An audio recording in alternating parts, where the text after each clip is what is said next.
Hi, welcome to our Pharma Topics channel. Our topic of discussion is potassium competitive acid blockers. These drugs decrease the acid secretion in a similar manner to proton pump inhibitors. These are novel drugs. So, these are parietal cell. So, the potassium competitive acid blockers, also called PCAB, these are the new drugs which are vonoprazan and rivaroxaban. So, they are very fast in suppressing the acid secretion. They are useful in H. pylori infection, GERD, and gastric and duodenal ulcers. Actually, these two drugs are available.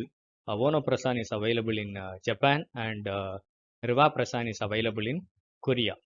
So, it is a novel drug which is very safe and faster than the other proton pump inhibitors. So, it's a short nutshell information of potassium competitive acid blockers.